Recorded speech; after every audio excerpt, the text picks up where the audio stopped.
RCCയിലെ പ്രഗത്ഭനായിരുന്ന doctor ഒരു മനുഷ്യനെ നോക്കി പറഞ്ഞു, 3 ദിവസം ഈ മനുഷ്യന് കൊണ്ടുപോകാൻ പറഞ്ഞു വീട്ടിലോട്ട്. കൊണ്ടുപോകും വീട്ടിലേക്ക്. 3-ാമത്തെ ദിവസം ഈ മനുഷ്യൻ മരിക്കും.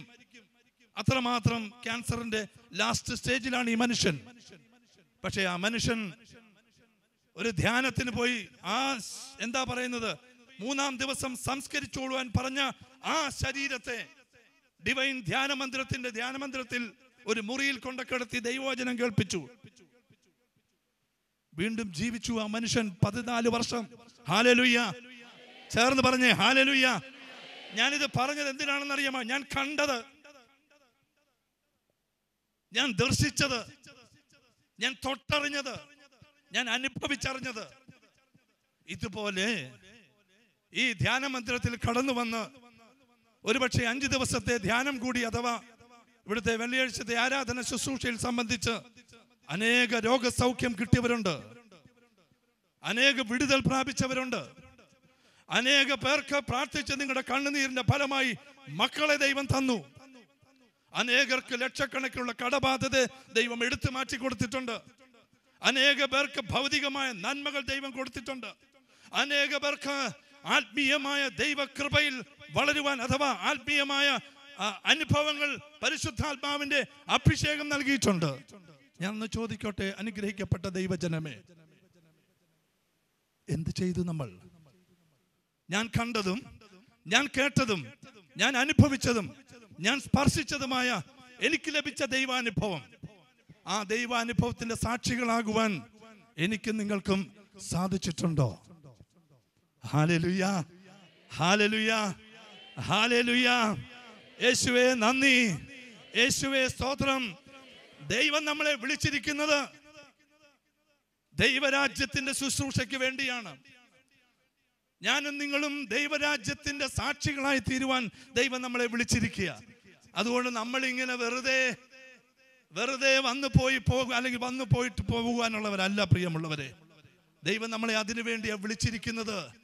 എത്ര പേർക്ക് നെഞ്ചത്ത് കൈവച്ച് നമുക്ക് പറയുവാൻ കഴിയും, ദൈവമക്കളെ, എനിക്ക് ദൈവം നൽകിയ അത്ഭുതകരമായ വിടുതൽ, എനിക്ക് ദൈവം നൽകിയതായ അത്ഭുതകരമായ ദൈവിക ആനന്ദം, എനിക്ക് ദൈവം നൽകിയതായ അത്ഭുതകരമായ രോഗസൗഖ്യം, എന്റെ കടഭാരം, എനിക്ക് ദൈവം തന്ന നന്മകള്, ഇതെല്ലാം ഞാൻ അനുഭവിച്ചിട്ടും ആർക്കെങ്കിലും, ആരോടെങ്കിലും ഞാൻ കണ്ടതും ഞാൻ കേട്ടതും ഞാൻ സ്പർശിച്ചതും എൻ്റെ സ്വന്തം കണ്ണുകൊണ്ട് കണ്ടതുമായ കാര്യങ്ങളെ മറ്റുള്ളവർക്ക് പകർന്നു കൊടുക്കുവാൻ, ജീവന്റെ വചനത്തെ മറ്റുള്ളവർക്ക് പകർന്നു കൊടുക്കുവാൻ എത്രമാത്രം എനിക്ക് നിങ്ങൾക്കും കഴിഞ്ഞു.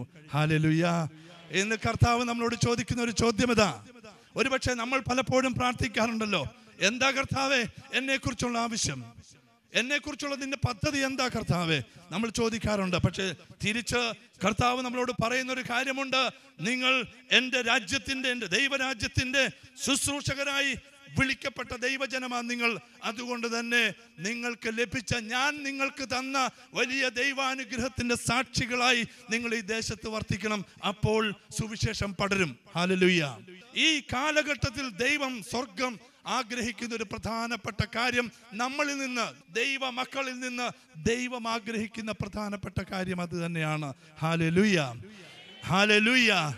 അതുകൊണ്ട് ഞാൻ പറഞ്ഞല്ലോ, ഈ കാലഘട്ടം ഒരു വല്ലാത്ത കാലഘട്ടമാണ്.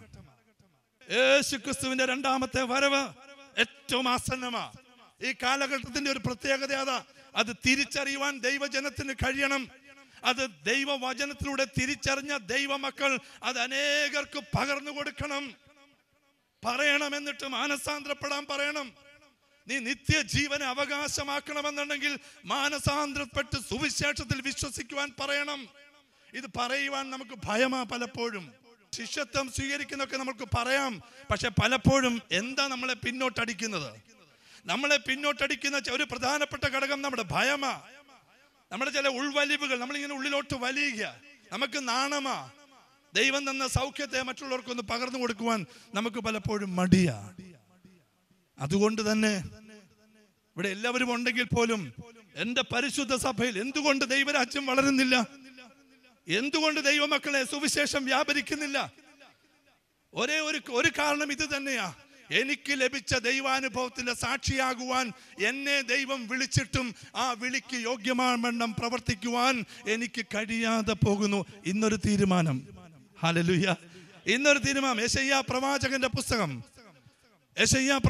പുസ്തകം അതിന്റെ 43-ാം അധ്യായം 10-ാം തിരുവചനത്തിൽ എന്തിനു വേണ്ടിയാ ദൈവം നമ്മളെ വിളിച്ചിരിക്കുന്ന ഒരു കാര്യം അവിടെ പറയുന്നുണ്ട്. 43:10. യെശയ്യാവ് 43:10. എന്താ വചനം പറയുന്നത്? നിങ്ങൾ അറിഞ്ഞ് എന്നെ വിശ്വസിക്കുകയും, ഞാനും നിങ്ങളും ദൈവത്തെ അറിഞ്ഞ് വിശ്വസിച്ചവരാ. അതാ ഞാൻ മുമ്പേ പറഞ്ഞത്. ഞാനും നിങ്ങളും പ്രിയമുള്ളവരെ, ശരിയാ, ഒരു കാലഘട്ടത്തിൽ ഞാൻ ദൈവത്തെ അറിയാതെ തോന്നിവാസം ജീവിച്ചൊരു വ്യക്തിത്വമാ.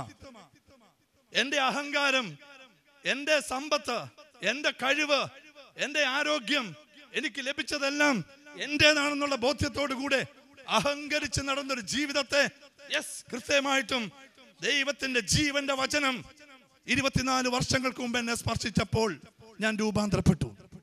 ഹല്ലേലൂയ. ചേർന്ന് പറഞ്ഞേ ഹല്ലേലൂയ. ഇന്ന് മുമ്പേ പറഞ്ഞില്ലേ, ഈ ജനത്തിന്റെ മുൻപിൽ നിന്ന് ഒരക്ഷരം പോലും ദൈവവചനം എന്തെന്നറിയാൻ വയ്യാത്തൊരു പൊട്ടനെ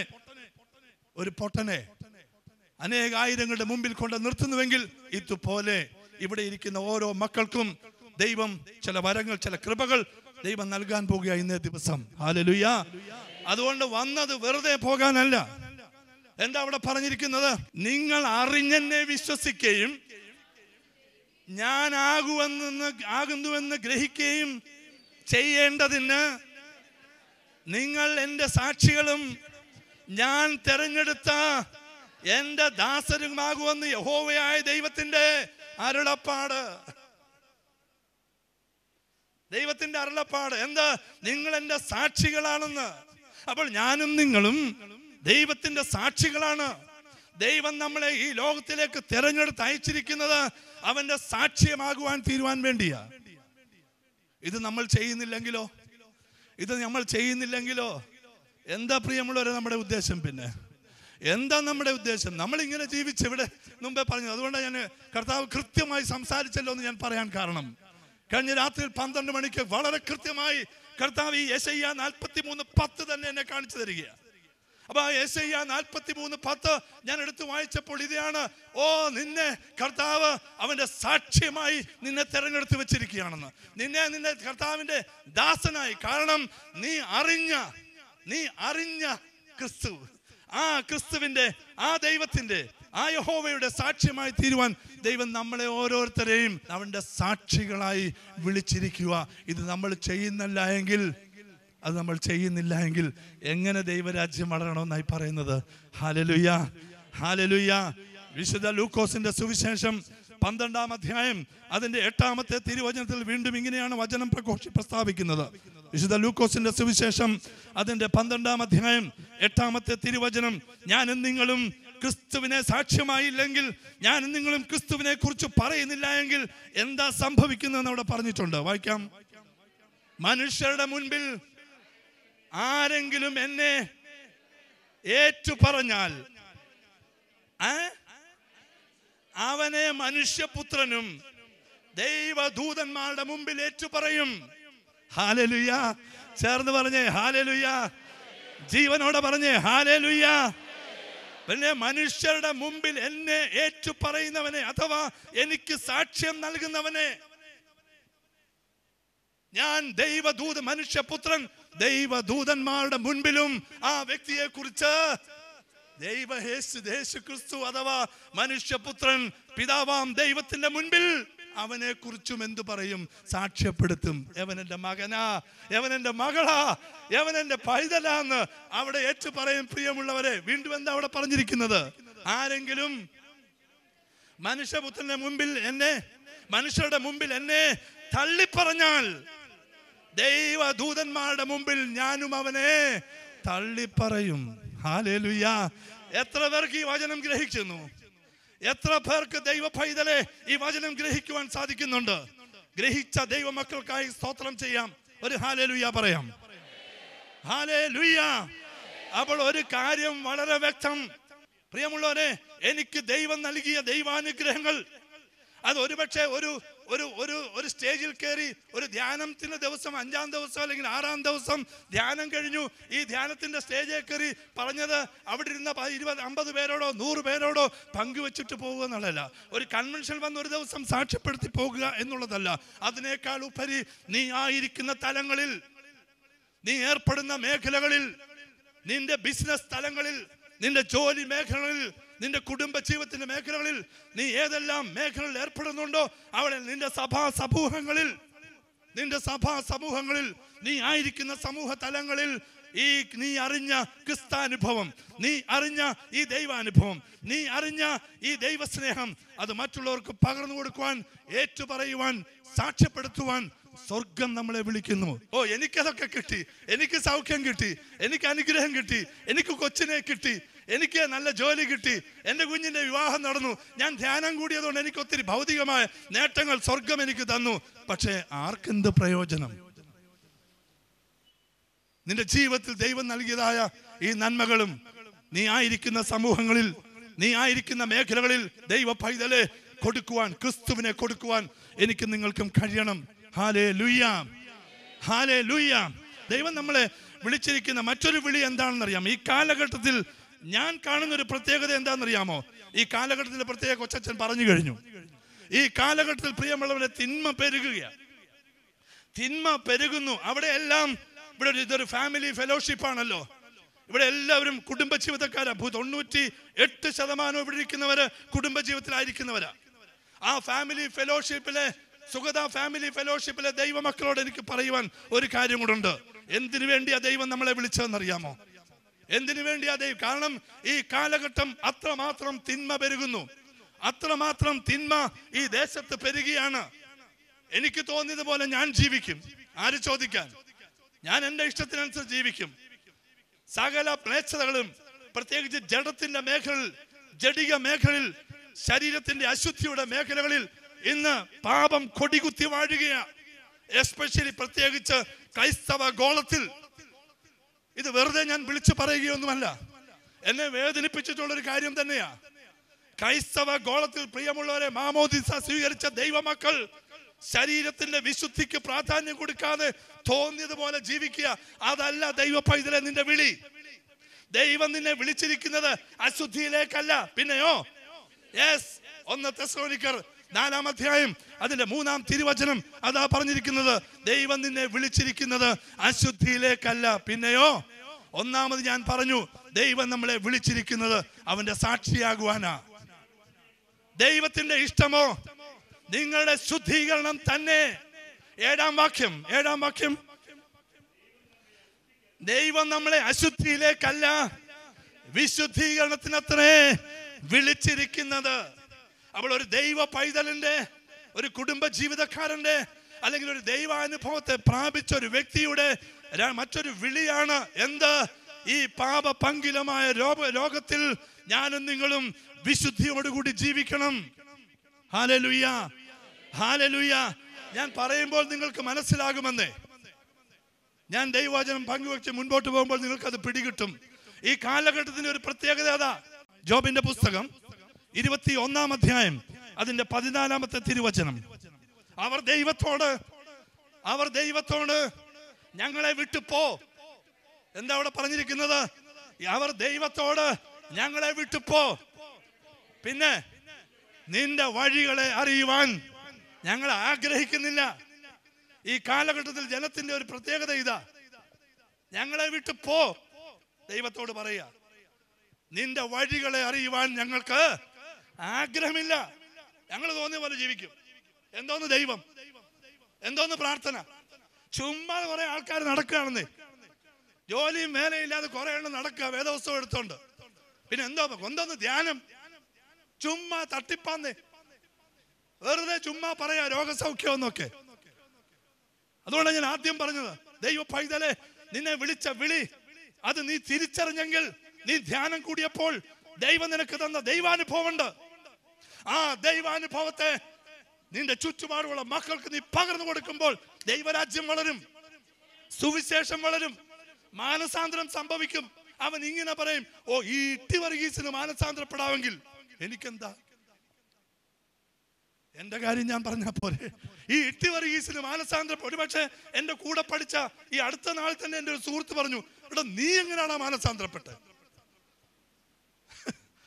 അപ്പൊ അതിന്റെ അർത്ഥം പ്രിയമുള്ളവരെ, ഞാൻ മുമ്പേ അച്ഛൻ പ്രാർത്ഥന പറഞ്ഞു, എന്താ ശൗലിനെ പൗലോസാക്കി മാറ്റിയെന്ന് പോലെ എന്ന് പറഞ്ഞതുപോലെ പ്രിയമുള്ളവർ, ഇതുപോലെ നമുക്ക് പലപ്പോഴും എങ്ങനെ എന്നെ ദൈവവചനം സ്പർശിച്ചപ്പോൾ, എന്നിൽ ദൈവത്തിന്റെ വചനം ക്രിയ ചെയ്യുവാൻ തുടങ്ങിയപ്പോൾ, ഞാൻ കേട്ട ദൈവവചനത്തെ എന്റെ ഹൃദയത്തിലേക്ക് സ്വീകരിച്ചപ്പോൾ, ഞാൻ എന്റെ ഹൃദയത്തിലേക്ക് ഏറ്റെടുത്തപ്പോൾ, ഒത്തിരി കണ്ണുനീരോടെ, ഒത്തിരി വേദനയോടെ 24-25 വർഷങ്ങൾക്ക് മുമ്പ് ഡിവൈൻ ധ്യാനമന്ദിരത്തിന്റെ തുരുമ്പിച്ചൊരു പാട്ടക്കസേരയിൽ ഞാനും എന്റെ ഭാര്യയും കൂടെ പോയി ഇരുന്നതാ.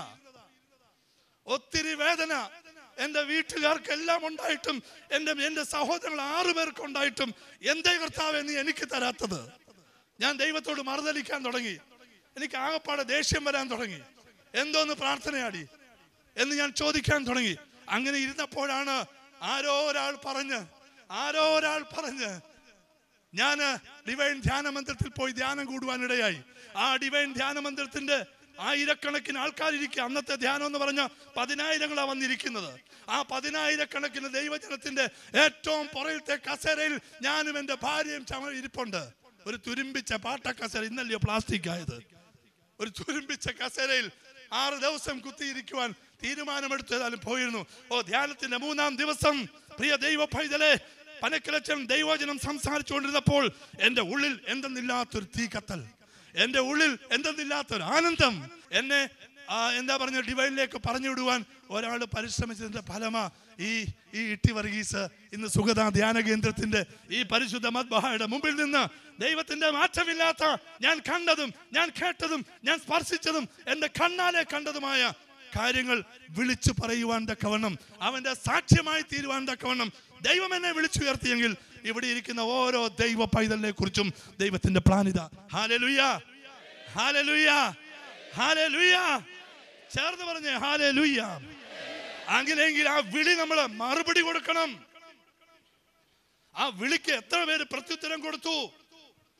ദൈവം നിന്നെ വിളിച്ചിരിക്കുന്നത് അവന്റെ സാക്ഷ്യമാകുവാനാണെങ്കിൽ യെശയ്യാ 43:10 തിരുവചനം അനുസരിച്ച് അവന്റെ ദാസനും അവന്റെ സാക്ഷ്യമായി തീരുവാനാണ് നിന്നെ ദൈവം വിളിച്ചിരിക്കുന്നതെങ്കിൽ എത്രമാത്രം ആ വചനത്തിന് ഞാൻ പ്രത്യുത്തരം കൊടുത്തു, എന്റെ കർത്താവിനോട് മറുപടി കൊടുത്തു? ഇല്ല എങ്കിൽ ഇന്നൊരു തീരുമാനം ഉണ്ടാകട്ടെ. പൊക്കോട്ടെ. ഞാൻ സമയ ചുരുക്കത്താൽ 2-ാമത്തെ ഭാഗത്തിലേക്ക് വീണ്ടും കടന്നു പോകുക. എന്നെ കേൾക്കുന്ന ദൈവമക്കളെ, അതുപോലെ ഇരുന്ന് ആ സങ്കടപ്പെട്ടിരുന്നപ്പോഴാണ് 4-ാം ദിവസമായപ്പോൾ എന്തെന്നില്ലാത്ത ആനന്ദം. എന്റെ ദുഃഖം എങ്ങോട്ട് പോയി എന്ന് എനിക്കറിയില്ല. ആ അച്ഛൻ അവിടെ നിന്ന് ഇങ്ങനെ ഒരു വചനം പറഞ്ഞു. എന്താ പറഞ്ഞത്? റോമർക്ക് എഴുതിയ ലേഖനം 8-ാം അധ്യായം 28-ാം തിരുവചനം എന്നെ സ്പർശിച്ച വചനമാണ്. ആ വചനം ഇങ്ങനെയാണ്: ദൈവത്തെ സ്നേഹിക്കുന്നവർക്കും നിർണയപ്രകാരം വിളിക്കപ്പെട്ടവർക്കും തന്നെ സകലതും അവൻ എന്തായിട്ട് മാറ്റും? നന്മയ്ക്കായി വ്യാപരിപ്പിക്കുമെന്ന്. ഇത് കേട്ട് കഴിഞ്ഞതുമല്ല, ആ വചനം എന്റെ ഹൃദയത്തിൽ കുത്താൻ തുടങ്ങി. ഞാൻ സങ്കടപ്പെട്ടിരിക്കുക. എന്റെ കർത്താവ് എന്നോട് ആ ബുധനാഴ്ച രാത്രിയിൽ എന്റെ കർത്താവ് എന്നോട് സംസാരിച്ചു. എടാ, നിന്നെ ദൈവം സ്നേഹിക്കുന്നടാ. എടാ, നിന്നെ ദൈവം സ്നേഹിക്കുന്നിട്ട് പറയേ, നീ എന്തിനാണ് സങ്കടപ്പെട്ടിരിക്കുന്നത്? നിന്നെ ദൈവം സ്നേഹിക്കുന്നതുകൊണ്ടും നീ നിർണയപ്രകാരം വിളിക്കപ്പെട്ട ഒരു ദൈവ പൈതലായതുകൊണ്ടുമാടാ നിന്റെ ജീവിതത്തിൽ നീ ഇന്ന് അനുഭവിക്കുന്ന ഈ ഇല്ലായ്മ, അതെല്ലാം ഞാൻ നിന്റെ നന്മയ്ക്കായിട്ട് പരിണമിപ്പിക്കും. ഹല്ലേലൂയ. ആ നന്മയാണ് ഈ സുഗത ധ്യാന കേന്ദ്രത്തിന്റെ മുൻപിൽ നിൽക്കുന്ന ഇട്ടി വർഗീസ്. Hallelujah, hallelujah. ചേർന്ന് പറഞ്ഞേ ഹല്ലേലൂയ. എന്നെ ഈ കേരളത്തിന്റെ വിവിധ സ്ഥലങ്ങളിൽ നിന്നും കടന്നു വന്നിരിക്കുന്ന ദൈവ പൈതലേ, നമ്മളെ ഓരോരുത്തരെയും കുറിച്ചുള്ള ദൈവത്തിന്റെ പ്ലാൻ അതാ. എന്തേ സമർപ്പിച്ചു കൊടുക്കാത്തത്? എന്റെ മാത്രം എന്റെ കാര്യങ്ങൾ, അതിനുവേണ്ടി ഞാൻ നെട്ടോട്ടം ഓടുക. മടങ്ങി വരുന്നു. എന്താണ് ജോബിന്റെ പുസ്തകത്തിൽ നമ്മൾ വായിച്ചത്? 21-ാം അധ്യായം 14-ാം തിരുവചനത്തിൽ എന്താ വായിച്ചത്? അവർ ദൈവത്തോട് ഞങ്ങളെ വിട്ടുപോ, നിന്റെ വഴികളെ അറിയുവാൻ ഞങ്ങൾ ആഗ്രഹിക്കുന്നില്ല. നിന്റെ വഴികളെ അറിയാൻ ഞങ്ങൾക്ക് താല്പര്യമില്ല ദൈവമേ. നിന്റെ മാർഗത്തിൽ ചരിക്കുവാൻ ഞങ്ങൾക്ക് ആഗ്രഹമില്ല. എന്താ ദൈവത്തിന്റെ മാർഗം? എന്താ ദൈവത്തിന്റെ മാർഗം? എന്താ? സങ്കീർത്തനം 77:13 തിരുവചനം. ദൈവമേ, നിന്റെ വഴി വിശുദ്ധമാകുന്നു. ദൈവമേ, നിന്റെ വഴി വിശുദ്ധമാണെന്ന്. അപ്പോൾ അവർ ദൈവത്തോട് ഞങ്ങളെ വിട്ടുപോ. ഈ കാലഘട്ടത്തിലെ പ്രത്യേകതയാ, ഞങ്ങളെ വിട്ടുപോ, നിന്റെ വഴികളെ അറിയുവാൻ ഞങ്ങൾക്ക് ആഗ്രഹമില്ല എന്ന് പറഞ്ഞാൽ ദൈവത്തിന്റെ വഴി അറിയണമെന്നോ ദൈവത്തിന്റെ മാർഗത്തിൽ സഞ്ചരിക്കണമെന്നോ ആഗ്രഹിക്കാത്തൊരു തലമുറയിലാണ് ദൈവമകളെ എന്നെ നിങ്ങളെയും ആക്കി വെച്ചിരിക്കുന്നത്. അങ്ങനെയെങ്കിൽ ആ തലമുറയെ ദൈവത്തേക്ക് അടുക്കുവാൻ, ദൈവത്തിന്റെ വിശുദ്ധിയിൽ വളരുവാൻ ഞാനും നിങ്ങളും അവരെ ഒരുക്കുവാൻ ദൈവം നമ്മളെ അയച്ചിരിക്കുകയാണ് ഈ കാലഘട്ടത്തിൽ. Hallelujah, hallelujah. അതുകൊണ്ടാണ് മുമ്പേ നമ്മൾ വായിച്ചത്, പ്രിയമുള്ളവരെ, ദൈവം നമ്മളെ വിളിച്ചിരിക്കുന്നത് എന്തിലേക്കാണ്? അശുദ്ധിയിലേക്കല്ല. പിന്നെയോ ഈ കാലഘട്ടത്തിൽ ഇതാ പ്രിയമുള്ളവരെ, ആർക്കും എന്താ പറഞ്ഞത്, ദൈവത്തെ അറിയണമെന്നില്ല. എനിക്ക് തോന്നുന്നത് ഇത് തന്നെയായിരുന്നു 2000 വർഷങ്ങൾക്ക് മുമ്പ്. ഇത് തന്നെയായിരുന്നു 4000 വർഷങ്ങൾക്ക് മുമ്പ് ഇത് തന്നെയായിരുന്നു. വിശുദ്ധ ലൂക്കോസിന്റെ സുവിശേഷം യേശുക്രിസ്തു വളരെ വ്യക്തമായ ഒരു ഉദാഹരണത്തോടെ പറയുന്നുണ്ട്. ലൂക്കോസിന്റെ സുവിശേഷം 17-ാം അധ്യായം 26 മുതലുള്ള വാക്യങ്ങൾ. നോഹയുടെ കാലത്ത് സംഭവിച്ചതുപോലെ ഒരിക്കൽ യേശുക്രിസ്തുവിന്റെ അടുക്കൽ കുറെ പരീശന്മാർ വന്നിട്ട് ചോദിച്ചു, ഗുരു യേശുവേ, എന്നാ ഈ ദൈവരാജ്യം വരുന്നേ? കർത്താവിന് മറുപടി കൊടുക്കുന്ന സമയത്ത് ഈ കാര്യങ്ങൾ പറഞ്ഞു കൊടുക്കും അവരോട്. ദൈവരാജ്യം അങ്ങനെയൊന്നുമല്ല, നിങ്ങൾ ഈ വിചാരിക്കുന്ന പോലും ഒന്നല്ല ദൈവരാജ്യം വരുന്നത്. അതുകൊണ്ട് കർത്താവ് അവരോട് ചില കാര്യങ്ങൾ പറഞ്ഞു കൊടുക്കുക. ആ പറഞ്ഞ കാര്യങ്ങളാണ് ഇപ്പൊ നമ്മൾ വായിക്കുന്നത്. എന്താ വായിച്ചത്? നോഹയുടെ കാലത്ത് സംഭവിച്ചതുപോലെ മനുഷ്യപുത്രന്റെ നാളിലും, യേശുക്രിസ്തുവിന്റെ 2ാമത്തെ വരവിന്റെ നാളിൽ, മനുഷ്യപുത്രന്റെ നാളിലും അങ്ങനെ തന്നെ സംഭവിച്ചിരിക്കും. നോഹ പെട്ടകത്തിൽ കടന്ന നാൾ വരെ അവർ തിന്നും കുടിച്ചും വിവാഹത്തിന് കൊടുത്തും വിവാഹം കഴിപ്പിച്ചും പോന്നു. നിർത്തിക്ക്. ഇന്നെന്തോ പരിപാടി? തിന്നുക. അല്ല, മലയാള ഭാഷയെ പറഞ്ഞാൽ എത്രമാത്രം അത് ശരിയാണെന്ന് എനിക്കറിയില്ല. കീറപ്പൊളക്കെ തിന്നുക, കുടിക്കുക, ആനന്ദിക്കുക, തോന്നിയതുപോലെ ജീവിക്കുക, വിവാഹത്തിന് കൊടുത്തും വിവാഹം കഴിപ്പിച്ചും വിറ്റും നട്ടും. പിന്നെ പറയുന്നുണ്ട്, വിറ്റും നട്ടും പിന്നെയും പണിതും ഒക്കെ വരികയാ. എന്നാ അടുത്ത വചനം, അടുത്ത വാക്യം? എന്നാൽ ജലപ്രളയം ഉണ്ടായി, അവരെ എല്ലാവരെയും മുട്ടിച്ചു കളഞ്ഞു. എന്താ ദൈവ പൈതലെ തിരിച്ചറിയാത്തെ? ഈ കാലഘട്ടത്തിൽ നീ തോന്നിയതുപോലെ ജീവിച്ചാൽ ദൈവജനം വിശുദ്ധി പ്രാപിക്കണം. വിശുദ്ധി കൂടാതെ ഒരു വ്യക്തിക്ക് പോലും നിത്യത അവകാശമാക്കുവാൻ കഴിയില്ല. ഉറപ്പാകട്ടോ. എന്തിനാ ജീവിക്കുന്നേ? എന്തിനാ ജീവിക്കുന്നത്? നമ്മളൊരു ഫാമിലി ഫെലോഷിപ്പ് അല്ലേ? നമ്മൾ ധ്യാനം കൂടിയ ദൈവമക്കളല്ലേ? മാമോദിസ സ്വീകരിച്ച ദൈവ പൈതലല്ലേ നീ? എന്നിട്ടാണോ തോന്നിവാസ ജീവിതം? എന്നിട്ടാണോ വൃത്തികെട്ട ജീവിതം? എന്നിട്ടാണോ ദുർനടപ്പ്? പൗലോസ്ലീഹയുടെ ഭാഷയിൽ പറഞ്ഞാൽ നോ നോ നോ, ദൈവം അനുവദിക്കുന്നില്ല. നമുക്ക് ദൈവം നമ്മളെ അനുവദിക്കുന്നില്ല. വേറെ പലരും കാണും, അന്നും അത് തന്നെയായിരുന്നേ. അവർ തിന്നും കുടിച്ചും വിവാഹത്തിന് കൊടുത്തും വിവാഹം കഴിപ്പിച്ചു. ഇത് പറയുമ്പോൾ എന്റെ കണ്ണിൽ നിന്ന് വെള്ളം വരും. പ്രിയമുള്ളവർ, ഞാനൊരു കല്യാണം കണ്ടു. ഒരു 2-3 മാസങ്ങൾക്ക് മുമ്പ് ഒരു വിവാഹം കണ്ടു. ഞാൻ അധികം വന്ന 100,000 പ്ലേറ്റ്, അങ്ങനെ ഞാൻ പറയും. അതെല്ലാം കൂടെ അവിടെ ഒരു ഗ്രൗണ്ടില് JCB വിളിച്ചോണ്ട് വന്ന് മാന്തി ആ മുഴുവൻ സാധനങ്ങളും അധികം വന്ന എല്ലാം കൂടെ 2500 പേരെ വിളിച്ചതാ. വന്നത് 750 പേരാ. ഇത് ഞാൻ ജോക്ക് ഒന്നും പറയല്ല. I'm not joking. I'm not exaggerating. ഞാൻ ഇത് ചുമ്മാ അതിശയോക്തി ഒന്നും പറയില്ല. ദൈവവചനം പറയുമ്പോൾ ഒരക്ഷരം എൻ്റെ നാവിൽ നിന്ന് അതിശയോക്തി വരില്ല, ഒരക്ഷരം അരുതാത്തതും വരത്തില്ല. കർത്താവ് കാത്തോളും. അപ്പൊ ഞാൻ പറഞ്ഞു വെച്ചത്, ബാക്കി എല്ലാം കൂടി ഏകദേശം എന്താ പറയുന്നത് 1700-500ഓളം വരുന്ന പ്ലേറ്റ് അധികം വന്നത്, പ്ലേറ്റ് അല്ല, ആ വരുന്ന ഫുഡ് അതെല്ലാം കൂടെ കൊടുത്ത് JCBയുടെ വിളിച്ചോണ്ട് മാന്തിക്കൊണ്ട് അതിനകത്ത് കുഴിച്ചിട്ട്. ഞാൻ അതാ പറഞ്ഞത്, പ്രിയമുള്ളവരെ, തിന്നും കുടിച്ചും വിവാഹത്തിന് കൊടുത്തും വിവാഹം കഴിപ്പിച്ചും തോന്നിയത് പോലെ ജീവിക്കുക. ദൈവജനം, കർത്താവ് സങ്കടപ്പെടുക. അന്നും ഇത് തന്നെയാണ്. പക്ഷെ എന്തു പറ്റി? ജലപ്രളയം ഉണ്ടായി. ആ ജനത്തോടും ഇതുപോലെ തന്നെ നോഹയിലൂടെ യഹോവയായ ദൈവം ആ ജനത്തോട് പോയി പറയാൻ പറഞ്ഞു, നോഹേ, നീ ആ ജനത്തോട് പോയി പറയടാ. എന്തു പറയണം? മാനസാന്തരപ്പെടാൻ പറ. മാനസാന്തരപ്പെട്ട് പാപം ഉപേക്ഷിക്കാൻ പറ. പാപം ഉപേക്ഷിച്ചിട്ട് മാനസാന്തരപ്പെടാം, ഇല്ലെങ്കിൽ ജലപ്രളയം ഉണ്ടാകും, സകലതും നശിച്ചു പോകും. ആരും കേട്ടില്ല. ഇന്നിത് തന്നെയല്ലേ? എത്ര വചനം പറഞ്ഞിട്ടും, എത്ര സുവിശേഷം കേട്ടിട്ടും എന്റെ പരിശുദ്ധ സഭയിലെ ദൈവമക്കൾക്ക് വിശുദ്ധീകരണം പ്രാപിക്കണമെന്നില്ല. എനിക്ക് തോന്നിയത് പോലെ. എന്റെ കാശുണ്ടോ? താൻ ആരോടോ ചോദിക്കാൻ? എന്റെ കാശിരിപ്പുണ്ടോ? ഞാൻ കഷ്ടപ്പെട്ട കാശിരിപ്പുണ്ടോ? യെസ്, ശരിയാ. പക്ഷെ ഈ കാശൊന്നും എൻ്റെ ജീവിതത്തിൽ ഞാൻ ആഗ്രഹിച്ച ഒരു കാര്യം, ലക്ഷങ്ങൾ മുടക്കിയിട്ടും ഞാൻ ആഗ്രഹിച്ച ഒരു കാര്യം നടന്നില്ല. അപ്പൊ എനിക്കൊരു കാര്യം ബോധ്യമായി, എൻ്റെ തമ്പുരാൻ തരാതെ നിനക്ക് സ്വീകരിക്കുവാൻ കഴിയില്ല. ചേർന്നൊരു ഹല്ലേലൂയ പറയാം.